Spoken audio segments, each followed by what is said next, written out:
The Indiana judicial system in a state of failure. What is going on with this case? Why won't the Attorney General's office in Indiana defend a judge who kicked defense attorneys off the case in the Delphi murders? And what does an outsider think of all of this? Let's find out what's going on in this awful, prolonged case.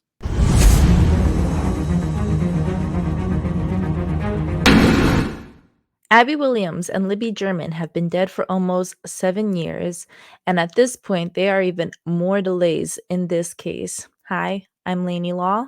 And I'm attorney Andrew Myers. What a odd set of circumstances that, almost 7 years after the very tragic deaths of these two young girls, 13 and 14 years old at that time, it's still going on. And now there are even more delays. The trial was kicked off for another year. Just unbelievable. And for those of you who may be watching this video for the first time and are a little bit unfamiliar with the case, 2017, we have Abby and Libby.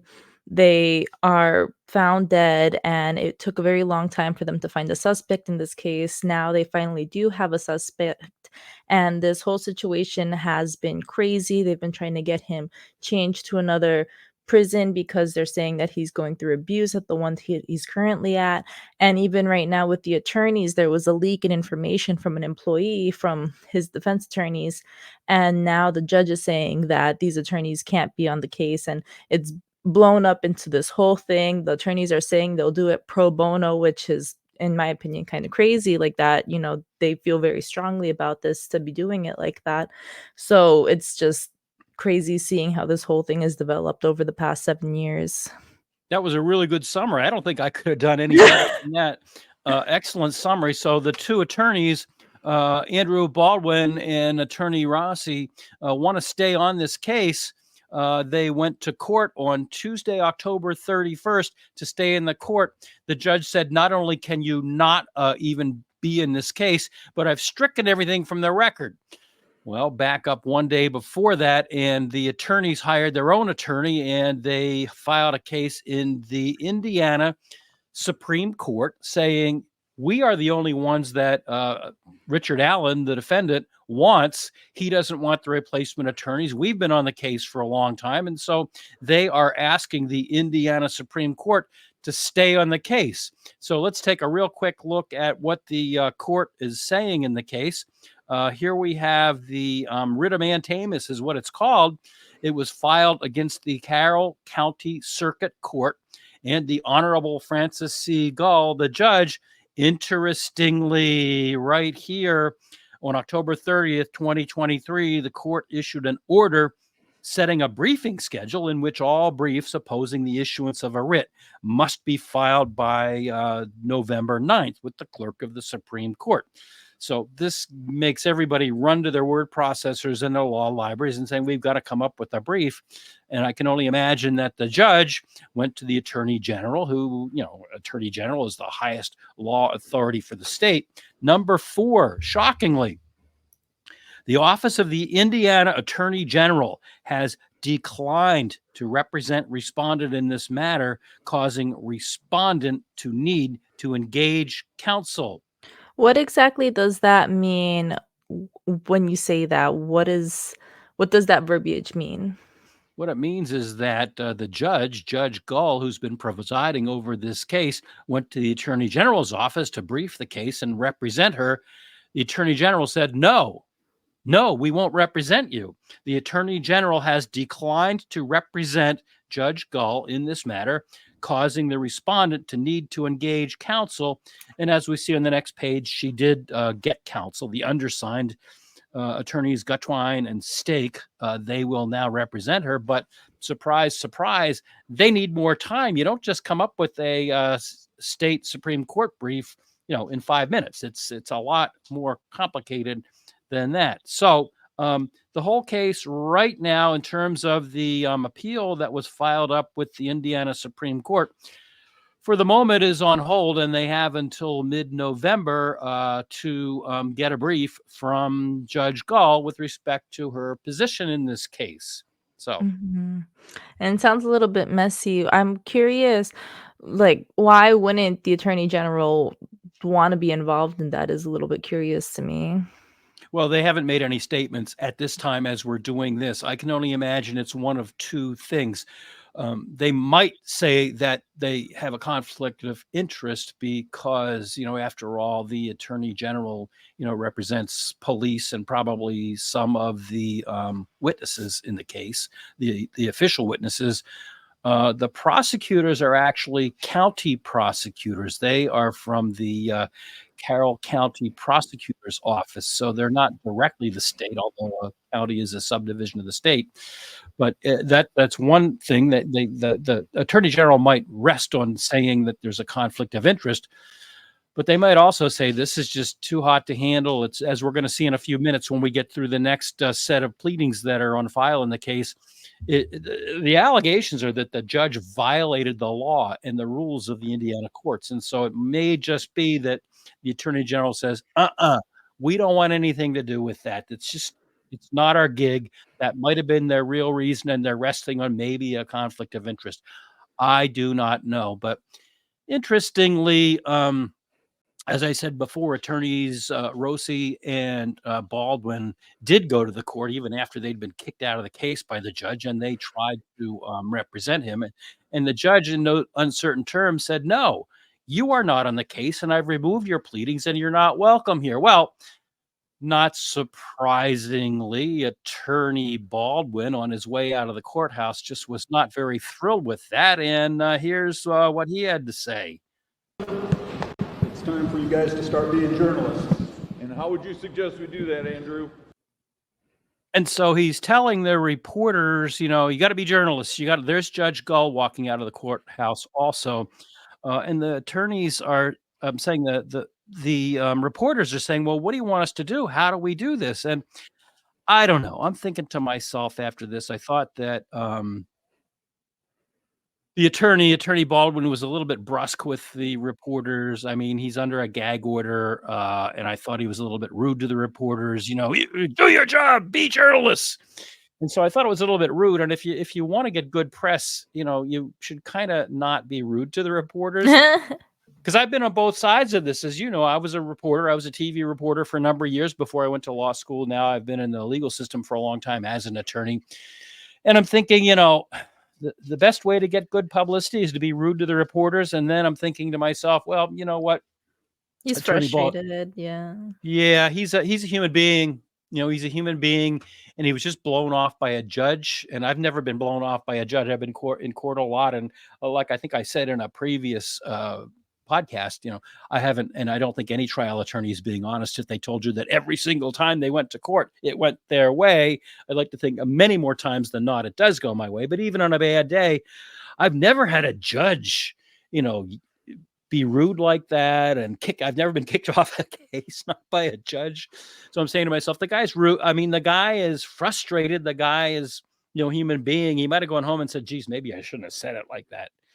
But I'm thinking about the message. He's telling the reporters, maybe you should dig into this. Maybe you should look into this. There's enough information out there that it may be time for them to look beyond, just what's happened in the headlines and dig into the thing. I don't know. So now we wait for the Supreme Court in Indiana. It's bringing up like the frustration is interesting too, because like you said, if you want to be on the media's good side, like a lot of people are gonna act and play pretty and try to get the eyes and like hearts, basically of the people, the audience, of the journalists, of the reporters. So it's interesting, like you mentioned, he's getting like frustrated. He just got blown off by this judge, and to be frustrated and to be like so interested in this case, even when you're offering to do it pro bono, it's just interesting to see the emotions going into this and how this is all working out, because obviously he really believes in it if he's fighting this hard to stay on the defense. Yeah, and so now Andrew Baldwin and his co-counsel, both of them kicked off the case. Attorney Brad Rozzi, they have hired attorneys to represent them, and we just looked at one of the pleadings in the case. Why don't we go ahead and take a look at a memorandum that has been filed in the case. And this is their brief in support of their petition. And let's jump over to the second page, where this is what they're trying to do. They're saying that the trial court attempted to effectuate the removal of Allen's chosen counsel over his objection and without his consent or approval. What this means, and they have a letter further on in this lengthy document from Richard Allen saying, I don't want these new guys. I am very happy with the attorneys I have, Baldwin and Rozzi. I want them to stay in the case. And so that's, what they are saying. Now we're going to jump ahead to, there's the letter actually right there. There's the letter. Dear Judge Gull, please accept this letter as confirmation that I have communicated with my attorney, Bradley A. Rozzi, regarding the circumstances regarding the leaking of sensitive information in this case. I am aware that images of crime scene photos and other related documents were taken by a friend and former employee of Attorney Baldwin and at Attorney Baldwin's office. I have discussed with the defense what happened here, the potential impact that the distribution of these documents could have on my defense. Attorney Rozzi has also communicated to me that the prosecutor has requested that my attorneys be disqualified from representing me in this case. I do not want this to happen. I want Mr. Baldwin and Mr. Rozzi to continue to represent me until this case is resolved one way or the other. I believe they are acting in a manner that is in my best interest. I appreciate your time and consideration. And then it's signed by Richard Allen. I think a lot of commenters have hinted that, maybe he may have had help writing that letter. But I mean, he signed it. And so that tells me anyhow that those are his words. That's how he feels. That's what he wants. And another thing to mention that I didn't quite touch on in my little summary before is that a big part of this case is a potential cult involvement. We have a very small town of about 3,000 people, and it seems like a lot of the security and people involved in this case had been proudly displaying badges that reflect being a part of this Odinism group that seems to have like racist ties and a lot of sketchy stuff, and posting on Facebook little altars related to the cult. So one of the big things about this is corruption, whether it be with, the prison guards or, what's going on with this judge. Is one of the arguments is it's a small town, everybody knows each other, and people are brazenly kind of displaying these concerning materials. Well, you say it's a small town, and with 3,000 people, sure, it's a small town, but does everybody really know each other if this kind of thing did in fact go on? So what Mr. Allen is telling the Indiana Supreme Court through the pleadings of his attorney's attorney is that he is asserting a Sixth Amendment right. His attorney's attorneys say Allen has only consented and authorized attorneys Rozzi and Baldwin to represent him in the trial court below, and only they are authorized to make filings on his behalf in that court. As noted above, however, the trial court refuses to accept any filings made by those attorneys and orders the clerk to remove anything they file. So this is his attorney's attorney telling the Supreme Court of that state that, hey, my Sixth Amendment constitutional rights are being violated. I have attorneys.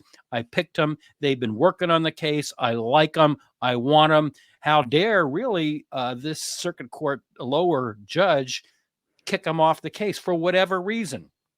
A lot of times, I learned this a long time ago, a lot of times the meat of these things is down in the footnotes. So we go down into footnote 9. After ordering Allen's filings removed, and over Allen's objections, the trial court appointed him new counsel. Allen does not accept this appointment, and he has not authorized these new attorneys to act on his behalf in any manner. And I'll just tell you, I've just never really seen anything quite like this. Did I skip a page? I did. So in addition, this court has unequivocally mandated that Indiana court records are to be open and accessible by the public, noting there are strong societal reasons for allowing public access to court records, and denial of access could compromise the judiciary's role in society, inhibit accountability, and endanger public safety. So what they're saying in this particular passage is that there are rules.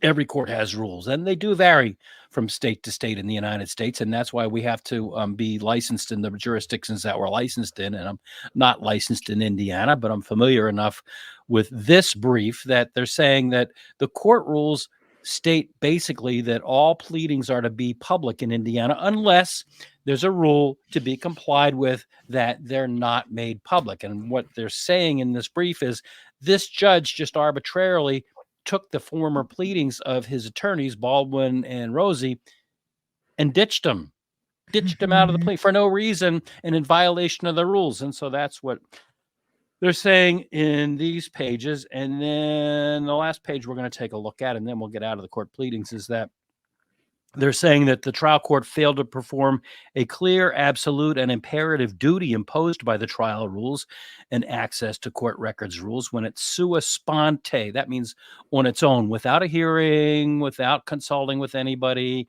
without briefs. They just, on their own, removed and excluded the Franks memorandum and also ordered the clerk to remove all of Allen's most recent filings from both the CCS and the electronic case filing. This is simply not allowed under either set of rules. The trial court's beliefs that these filings are either improper or unauthorized does not justify the removal or exclusion of the court records from the court's records altogether. That is insane. That is Yeah. crazy to just delete everything, especially electronically too. Yeah, when we I don't know how Indiana's system works, but I do this federally and I do this in 2 states. When you file something, it's public. Sometimes my clients don't like that, but I tell them, yeah, it's public, unless there are exceptions. But you got to go by a set of rules that tell you, okay, I'm going to ask the court that this be impounded. I'm going to ask that this be kept off the public record. And then once I file a motion, which is supported by an affidavit, if the court allows it, and then 9 times out of 10, if you have a good reason, they're going to allow it. But in this case, the judge just on her own, sua sponte, we don't use a lot of Latin anymore, but that's one thing that I guess some attorneys still use, sua sponte, on her own, the court just said, no, I'm going to take this stuff off the record. So we don't know. We don't know what's going to happen. The briefs for the judge are due in mid-November, and so we'll find out then. And if you're interested, we'll follow it. We'll try and digest it all for you. The whole situation is a little bit crazy. I mean, I've never, like you've said, there's just like you're an attorney and you've never heard of a case where they're kicking off these attorneys. The defense is refusing to work with the new attorneys. The attorneys are offering to work pro bono. The judge is doing some weird stuff and deleting some files. Deleting the files is crazy, trying to just hide everything. And obviously, like we talked about in the Koberger case with our judge, Judge. our judge in the Koberger case, it's reasonable to be upset with how the media is portraying things and wanting a little bit more control over what's being shown publicly. But at the same time, as we've been seeing with that case, there's rules that you need to follow. And, obviously, one of the things about court is that we can see what's happening and be informed. And how are we supposed, well, I mean, maybe don't kill anybody, but how are we supposed to defend ourselves if we don't see what's going on, see the court cases, even know what's happening? Because it's one thing to have words written on a paper about a case, but I think that especially with technology and information being so accessible, I think it is important to be transparent about what's happening in the legal system and for people to be able to have confidence in their legal system. And in this situation, it just, so that where is the confidence that things are going correctly when you're just having these documents being thrown off the table? One of the more intriguing things to me is that under the Sixth Amendment of the United States Constitution, we all are allowed to have counsel. And for a court to simply say you can't have these counsel anymore, no matter how bad it was that they were bounced. And they're saying that they were ambushed in a hearing and threatened that they would be publicly shamed. So one of them, was coerced into saying, all right, I will file a withdrawal orally.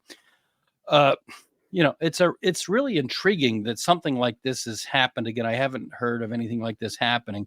And I wondered what if some Martian came down from another planet and just wanted to report back, to his planet, how the judicial system was working in the United States. And I couldn't find any Martians, but the closest I could come is one of my favorite YouTubers, Mr. Harsh. He is from the UK. And I was wondering, how would somebody that's not, directly involved from the outside take a look? And here is what he had to say.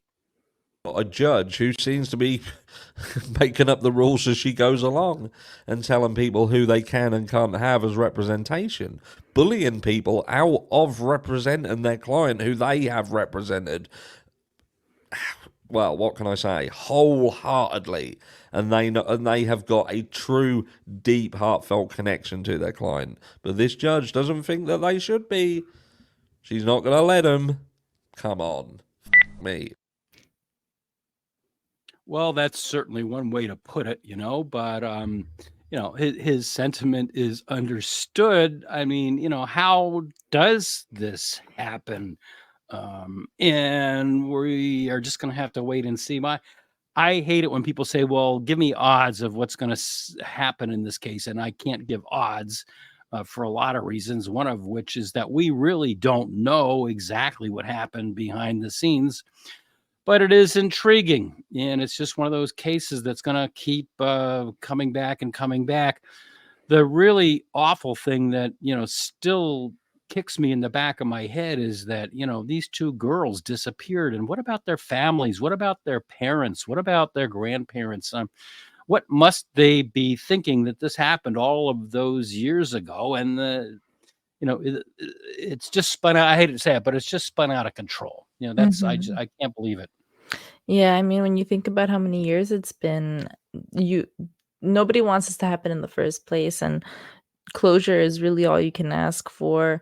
And they're not that's not happening seemingly anytime soon. It's crazy. I mean, even now, you would think that because they had someone in custody, that because this person's been in jail for a year now, that things would be moving forward and that it would seem like they're getting the answers that the family deserves. But when we're seeing this intensity happening in the court, it kind of puts into question what's really going on.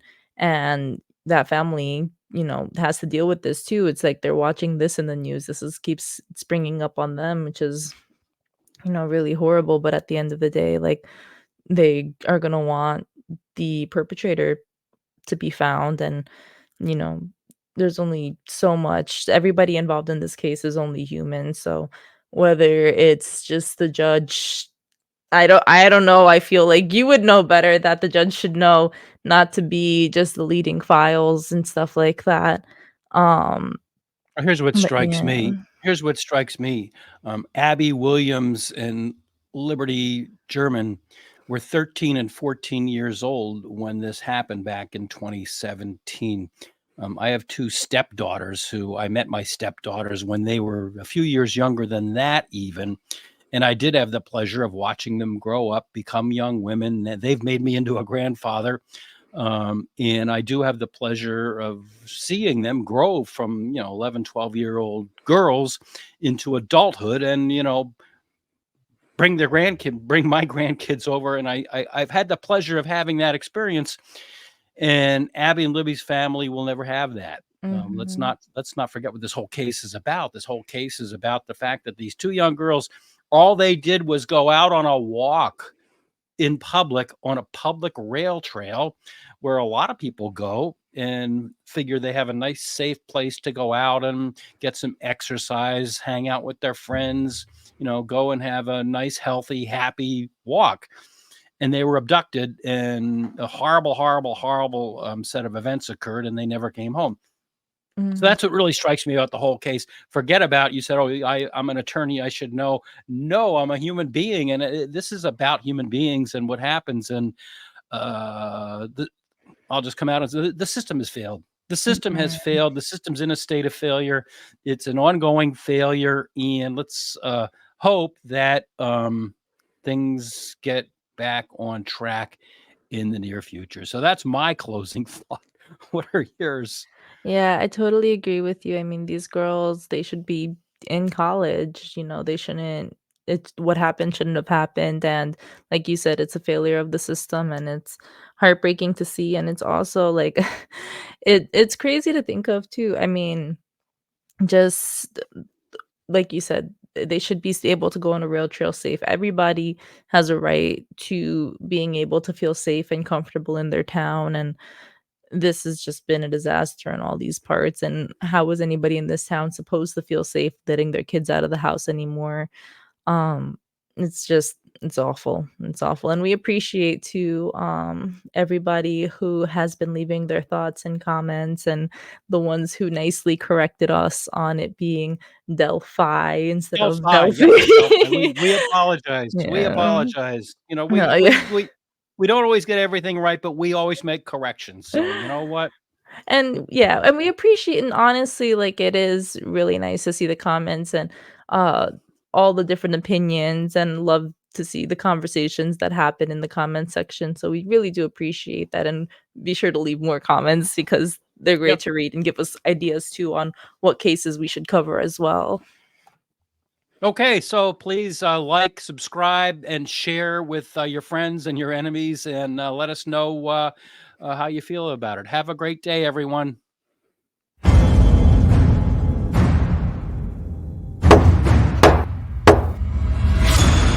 You have been watching About the Law, a production of the law offices of Andrew D. Myers in Methuen in the Merrimack Valley of Massachusetts, and in Derry, just outside of Manchester, New Hampshire.